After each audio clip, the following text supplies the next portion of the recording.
Bienvenue sur Africa 24 dans cette nouvelle édition du QG Week-end de sommaire de l'actualité. 7e secrétaire général des Nations Unies, le Ghanéen Kofi Annan n'est plus, prix Nobel de la paix. Il est décédé ce 18 août à l'âge de 80 ans. Les hommages se multiplient. Tous saluent un grand diplomate. Au Bénin, l'adoption de la nouvelle charte des partis politiques et un projet de code électoral suscite la polémique. Cette nouvelle disposition porte désormais la caution pour la présidentielle de 15 millions à 250 millions de francs CFA. Et puis Kigali, la capitale rwandaise, a accueilli un atelier sur la sensibilisation des politiques migratoires africaines. Sur le continent, plus de 30 millions de personnes, soit 30% de la population, vivent à l'extérieur de leur pays d'origine. Engagé en faveur de la paix, il était l'une des grandes figures de la diplomatie internationale. 7e secrétaire général des Nations Unies, Kofi Annan est décédé ce samedi 18 août à Berne en Suisse. Prix Nobel de la paix en 2001, il avait 80 ans. Retour sur les grandes lignes de son parcours avec Gladys Mwamba. Kofi Annan n'est plus. L'ancien secrétaire général de l'ONU et prix Nobel de la paix, âgé de 80 ans, est décédé ce samedi 18 août 2018 à la suite d'une brève maladie. Né au Ghana le 8 avril 1938, Kofi Annan a vécu une vie d'engagement en faveur de la paix. Il intègre l'Organisation des Nations Unies en 1962 en tant que fonctionnaire pour l'Organisation mondiale de la santé. Puis il devient secrétaire général de l'ONU le 1er janvier 1991, fonction qu'il occupera jusqu'en 2006, le début de sa renommée internationale. Ce qu'on peut retenir de Kofi Annan, c'est que c'est un grand diplomate. C'est un des plus grands CV sur le plan diplomatique au niveau des Africains, parce qu'il est allé loin. Il est devenu secrétaire général des Nations Unies. C'est quelqu'un qui a beaucoup représenté pour les Africains et qui était un espoir, qui était un modèle. Ces deux mandats de secrétaire général de l'ONU seront marqués par des réformes qui souligneront son engagement pour la paix et les droits de l'homme à travers le monde, ce qui lui vaudra d'être distingué prix Nobel de la paix le 10 décembre 2001. Quand il a fini au secrétariat général des Nations Unies, il n'a pas voulu à tout prix devenir président au Ghana. Il a reconnu qu'il y avait d'autres talents au Ghana qui pouvaient faire développer ces pays. Il est resté une espèce de patriarche chez qui le jeune, certains présidents africains pouvaient aller se ressourcer. Resté très engagé sur les questions internationales après 2006, il devient président de la Fondation de soutien à l'Organisation mondiale contre la torture en 2007. Il sera nommé le 23 février 2012 médiateur de l'ONU et de la Ligue arabe en Syrie, dernier grand poste international qu'il occupera avant de démissionner le 31 août 2012, estimant ne pas avoir reçu tous les soutiens que cette cause méritait. Au Bénin, l'Assemblée nationale régit désormais les activités des partis politiques. Le Parlement a adopté une nouvelle charte des formations politiques et un projet de code électoral. Cette disposition, qui oblige les partis à remplir 2 conditions avant de prétendre bénéficier de l'aide de l'État, ne fait pas l'unanimité. Les précisions de notre correspondant Lefty Ono. L'adoption d'une nouvelle charte des partis politiques et une relecture du code électoral en gestation à l'Assemblée nationale du Bénin suscite polémique et grand bruit. Le projet de relecture du code électoral déjà adopté par la Commission des lois du Parlement introduit dans la loi électorale des dispositions controversées comme des cautions estimées faramineuses pour les élections présidentielles et législatives et les quotas exigés pour l'attribution des sièges aux législatives et aux communales.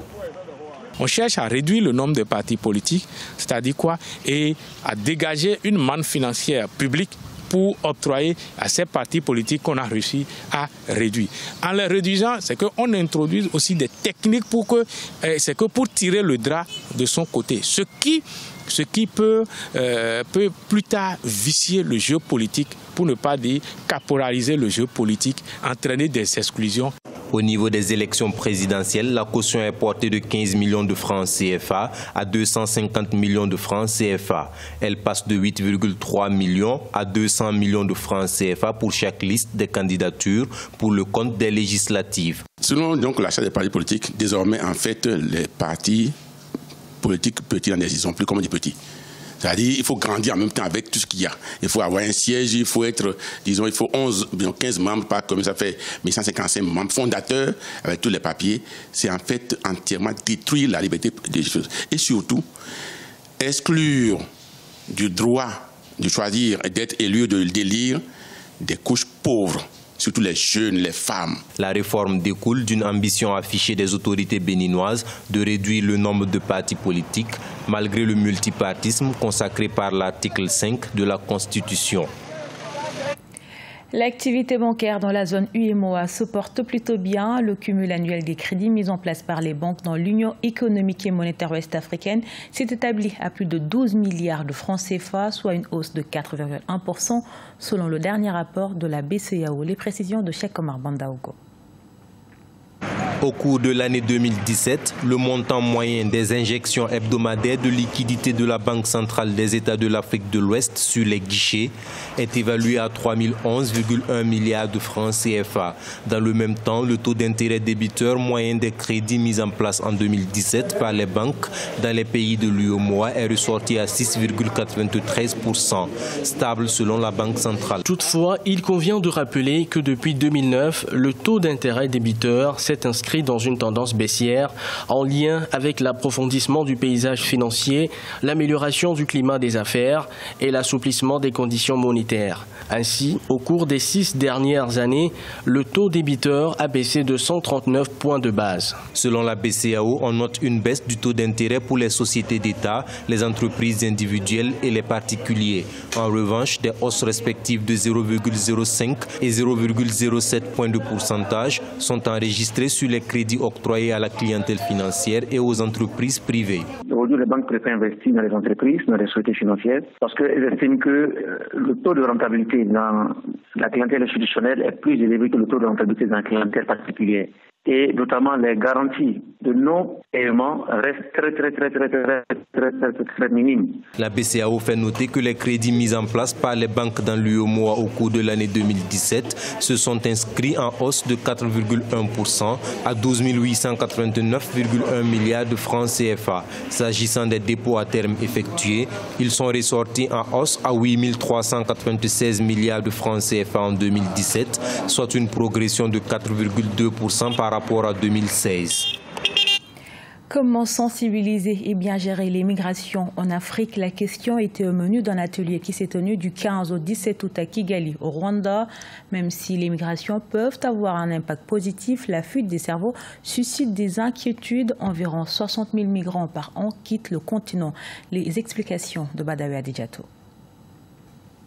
La recherche de meilleures conditions d'existence pousse 30 millions d'Africains, soit 30% de la population du continent, à quitter leur pays d'origine. Les conflits politiques, les changements climatiques et les conditions socio-économiques justifient le déplacement des populations. En revanche, les gouvernements africains subissent le poids des migrations tant sur leurs économies que sur leur développement en général. Si la migration est bien gérée, l'on peut récolter des avantages liés au développement.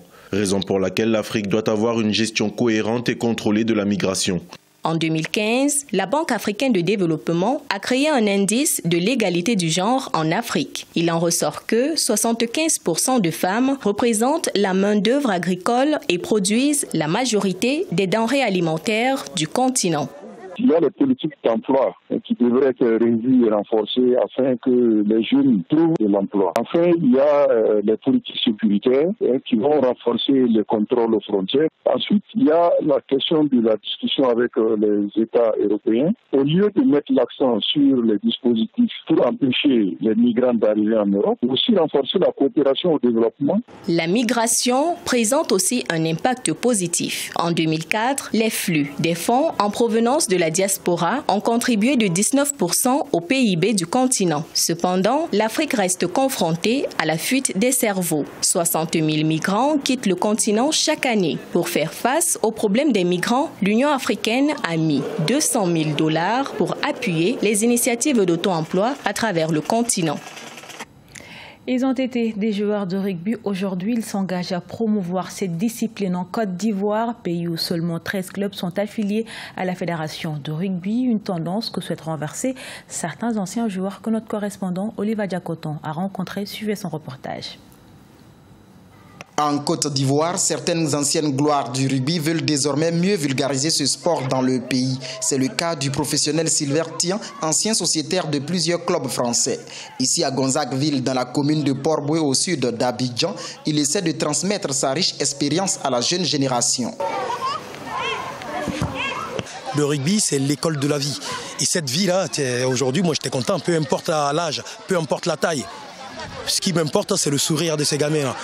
Et je veux que tous les pros qui sont en Europe viennent regarder ces gamins-là, viennent voir ce qu'il y a à faire, viennent contempler et surtout viennent donner leur aide pour que derrière, on puisse avoir des jeunes comme nous qui puissent juste, ne serait-ce que montrer un petit peu le drapeau de la Côte d'Ivoire à l'extérieur. Le club de Gonzagueville est le tenant du titre du championnat des U18 de rugby en Côte d'Ivoire. 2 joueurs du club ont même été appelés en sélection nationale, ce qui fait rêver plusieurs jeunes amoureux du rugby. Maintenant, avec 6 ans que je joue au rugby, moi, mon objectif, c'est d'être un joueur professionnel pour aller représenter mon pays, qui est la Côte d'Ivoire, et aider aussi mes petits frères qui sont derrière. 13 clubs sont affiliés à la fédération de rugby. Le manque d'équipement et d'infrastructures, sans oublier la mauvaise organisation de certains clubs, restent les défis du rugby ivoirien selon plusieurs sportifs. Ce journal a été réalisé par l'ensemble de la rédaction. Merci pour votre fidélité. Retrouvez dans un instant une nouvelle édition de l'actualité sur Africa 24.